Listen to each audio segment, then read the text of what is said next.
So our first speaker tonight is Nick. He's a staff software engineer at Credit Karma, and he's going to talk about how they develop GraphQL at scale.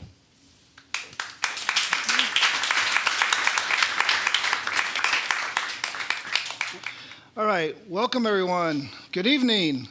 So I wanted to start off by just kind of getting a sense about the GraphQL community. So how many people actively work with GraphQL every day or involved in some kind of project with it? Pretty good size, that's cool. Who has it in production yet? Wow, very nice. So we don't have it in production yet. We're actively building our GraphQL platform, but I still thought it was useful for me to kind of share what we've learned through the process, kind of the value proposition that we see for GraphQL at Credit Karma, the tools and processes we use when building our GraphQL platform, and really kind of how the platform works at runtime, which is using the Apollo server.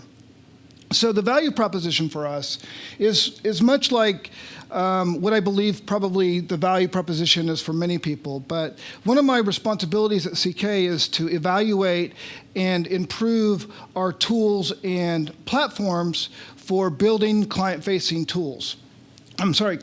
applications. And so part of that process, we evaluated our current REST development tools and our REST development processes and found that we had quite a few issues with it.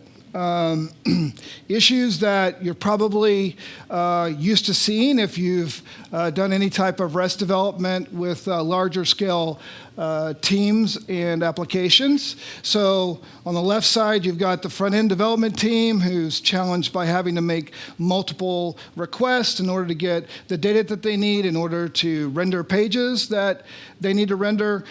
You oftentimes hear them talking about waiting on the back-end development teams to build APIs for them. And on the back-end side, you've got the back-end teams complaining about having to build aggregation services. You have them complaining about the fact that they're having to be concerned with the client-facing side of the APIs, and it's kind of mixing the concerns. And REST kind of like lands in the middle of all this. So we evaluated it and we decided to introduce GraphQL to the team. It's been accepted quite well. So several of the value propositions for us and the values that the teams have seen from it. Obviously, if you're familiar with GraphQL, it's a client-facing API platform. So from that perspective, it gives us a layer where we can abstract the needs of the client away from the server-side needs about managing the business models and the business concerns. We use it to do server-side transformations.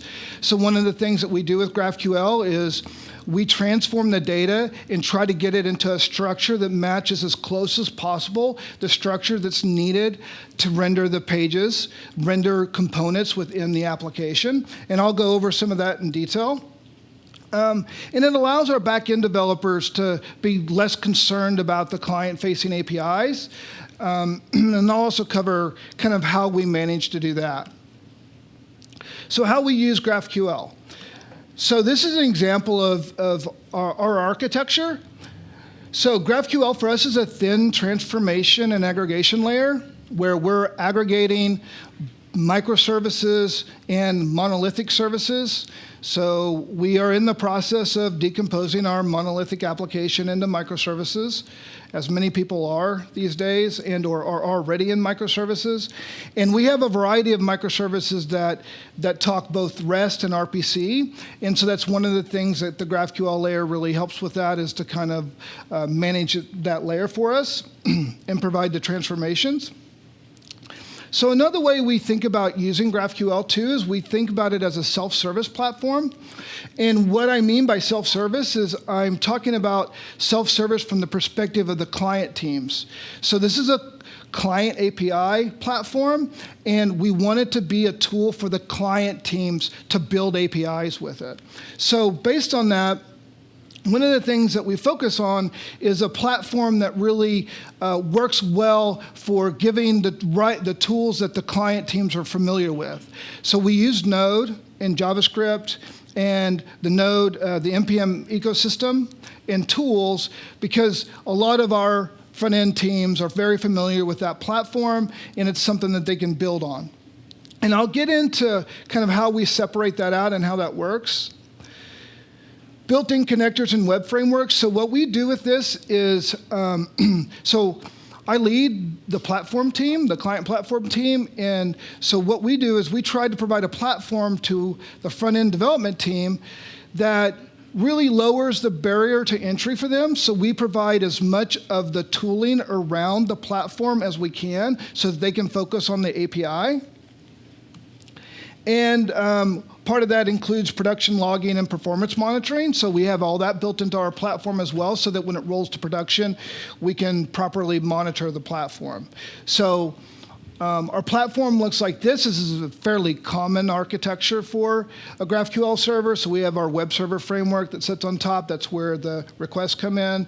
We have the schema layer, where the schema is defined. We have a very thin resolver layer where it connects the schema to the models, and inside of our models, we have our transformation and our aggregation logic. The connectors are, that's just a layer that connects up to our internal microservices. So it's the layer that knows how to talk RPC, REST, those kinds of things. And so from this perspective, the platform team focuses on the gray areas. That's the part of the platform that we provide, and it supports the front-end team in building out, designing the schemas, and even somewhat getting involved in building of the models and stuff. This allows them to, in essence, provide a self-service platform that allows them to kind of build out their API themselves. So another step of that comes with API design. So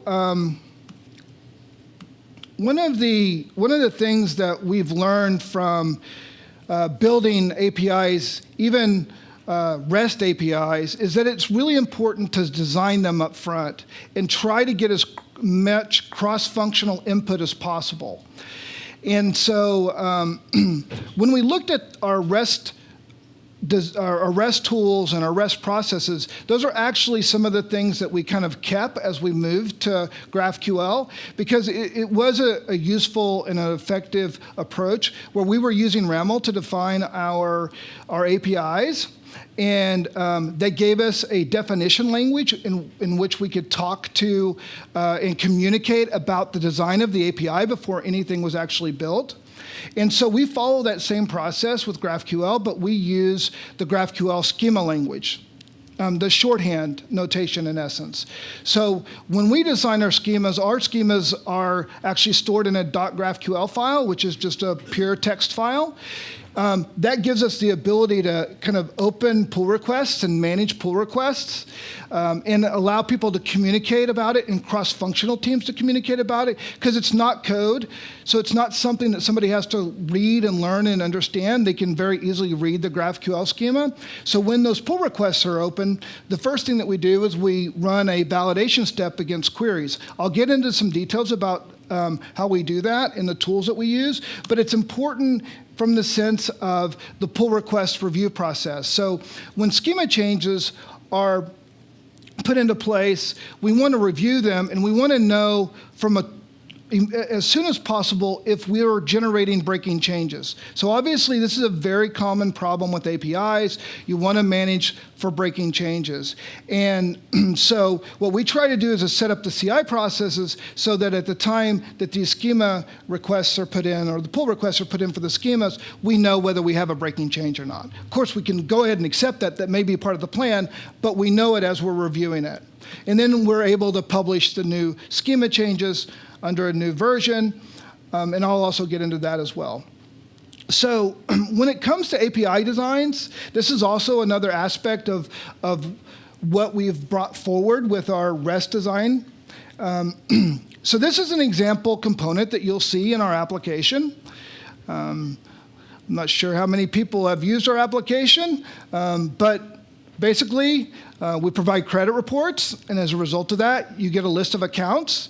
And if you click on any one of those accounts, you're going to come to an account details page. And it's going to give you a table that looks something like this. And the reason why I'm showing you this is because it's important to understand kind of how we're driving this, right? So this is the data structure.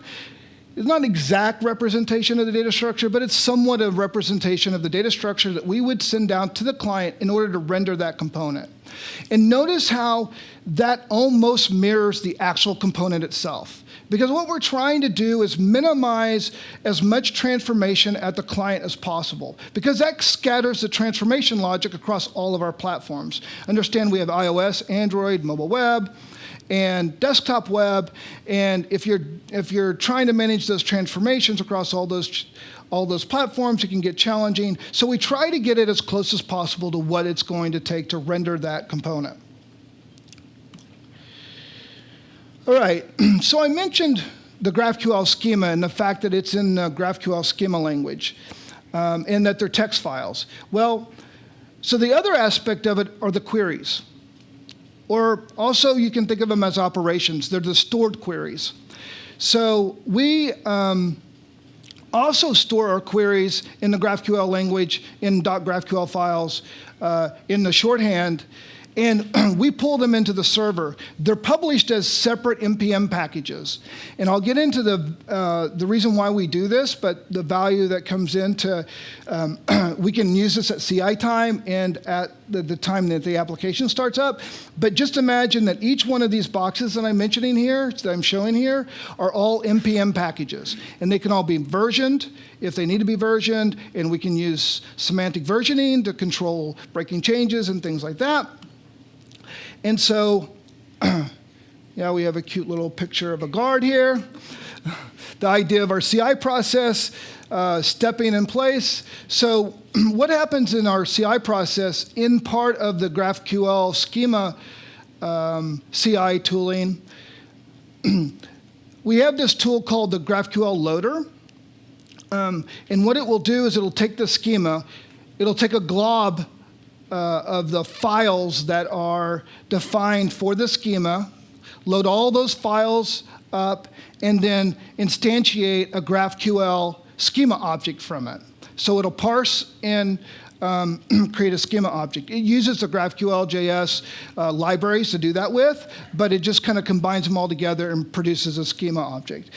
Then what happens is we use the same loader to load up and iterate over each one of the queries to validate whether we have broken a query related to our schema change. So we may have removed a given property that now that we have a query that's dependent on it, and we can identify the fact that there's a breaking change.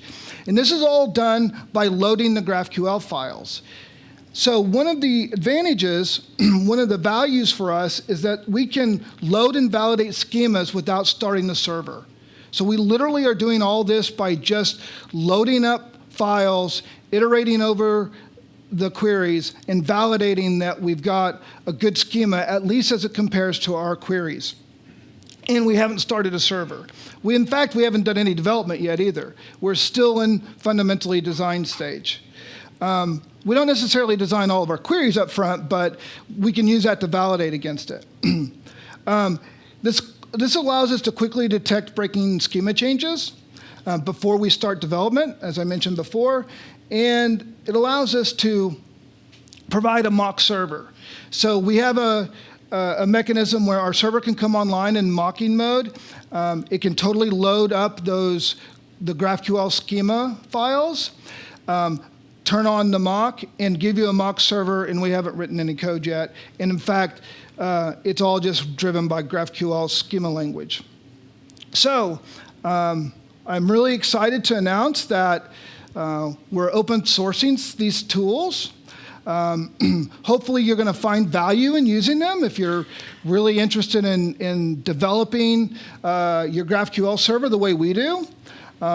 It's kind of our entry into open source for Credit Karma. We've been kind of out there and involved in existing projects, but we really haven't open sourced our own projects, and this is a start.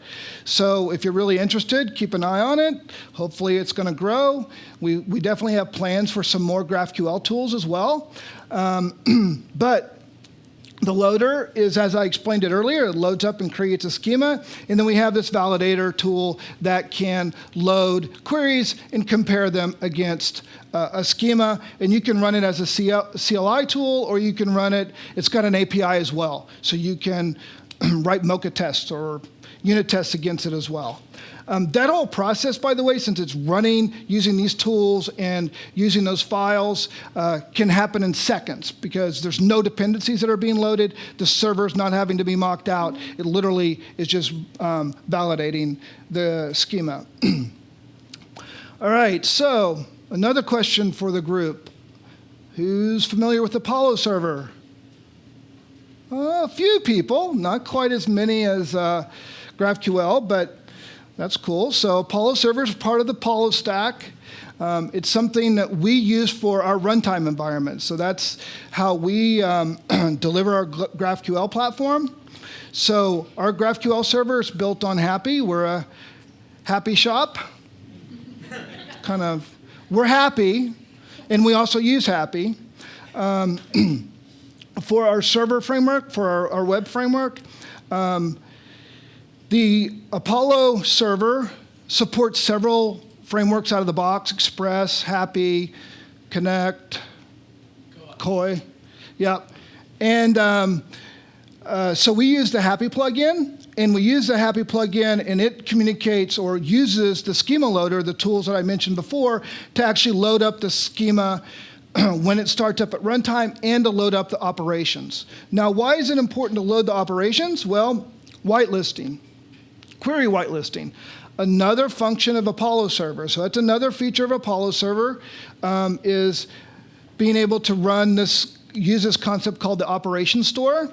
So when our application starts up, we use the schema loaders to load up the operations out of the different client modules. We'll parse them and cache the queries into the operation store. And so this is for production runtime only. So at development, you can send any query you want to against the server. But during production, this creates a query whitelist. So the way the client communicates to the server is it sends it an operation name and a set of variables. And those are the only the operations that are stored in the operation store will be allowed to be executed at runtime. Helps prevent denial of service attacks and a variety of other things. So you have a very controlled set of queries and you know what you're optimizing your server for. All right, so key takeaways. So some of the value that we've really seen is use tools to detect breaking changes. So as I mentioned before, it's really interesting to be able to load a schema and load queries and validate queries against a schema, because you can't really do that with REST. Like, one of the things with REST is you really don't know what the client's using from your REST service. You know what endpoints it's hitting, but you don't know any other piece of information about how it's using that that data or that endpoint.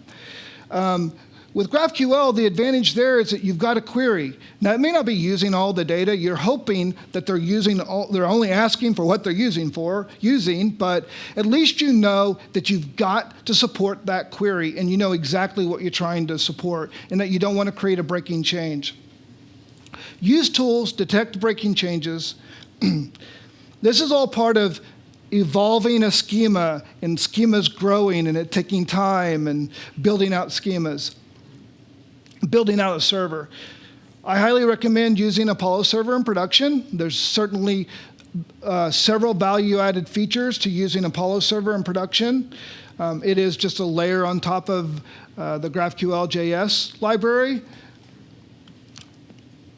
And consider server-side transformations. So a lot of times I've heard people talk about using GraphQL as a way to kind of aggregate data together and aggregate endpoints.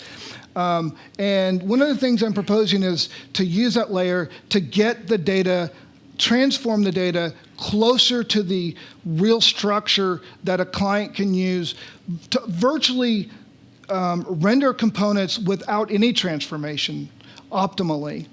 Sometimes it's hard to get there in order to cover enough surfaces, like a variety of different kind of surfaces that you might have to cover, but optimally that's what you're going for. All right, that's it. So I've got a shameless plug. We're hiring. I'm hiring. Reach out to me if you're interested, but yeah, question and answer. Any questions? Thank you.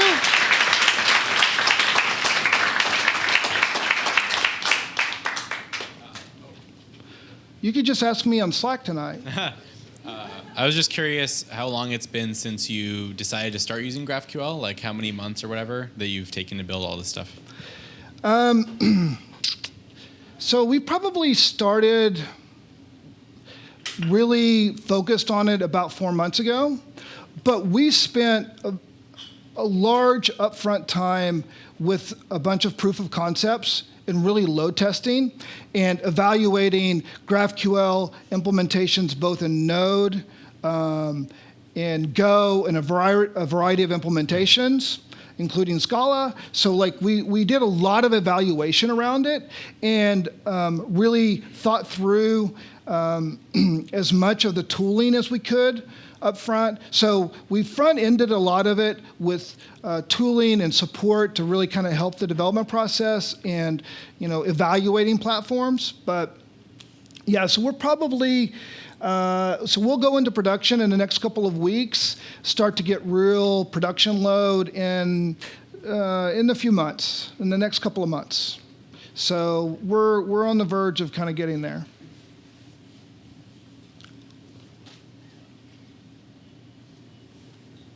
First, thumb up on the GraphQL loader. That's pretty cool.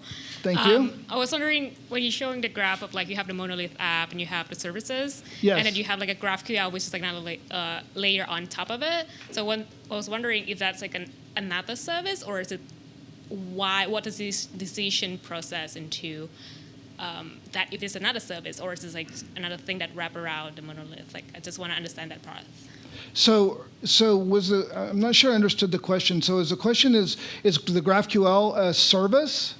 Well, it's a GraphQL a standalone thing, because from the map that you showed before, it looks like you have. Yeah, so it is a standalone. You have the services and you have the GraphQL, like a layer that's like on top of the whole thing. Yeah, right? so it's a standalone service in and of itself. So it stands by itself. It's not a layer on top of any of the other microservices. Okay, so I was wondering, like, what was your decision process into why you architected it that way, and what was the pros and cons? Instead of, you could wrap it around the monolith or some other ways. Yeah, so so ultimately, we want all of our clients communicating entirely via GraphQL. So we have currently, our current REST API is actually being served by the monolith at this point. And so over time, ultimately, we want to remove that from the monolith. So we want all the traffic to come through the GraphQL server and separate it from the monolith. So there's a little bit of kind of interesting connectivity that occurs there, but that's partly in preparation for ultimately having a bunch of microservices. And understand that like as those microservices grow, the surface of the overall API grows quite a bit. And so that's why it's really important to kind of have it sitting there as an aggregation layer. Sure if that totally answered the question, but.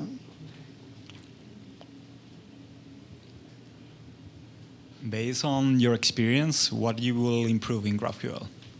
What would I improve in Yeah. GraphQL? Oh, that's interesting. Wow, so I haven't really thought of that. I think for us, because we're trying to use the GraphQL schema language, the shorthand, I think there's a lot of improvement that can be done there. So I just found out, like literally just today, they landed a change where you can document descriptions for properties via the shorthand notation, which you couldn't do before. And I think there's a lot that could potentially be done with annotations and things like that inside of the schema language.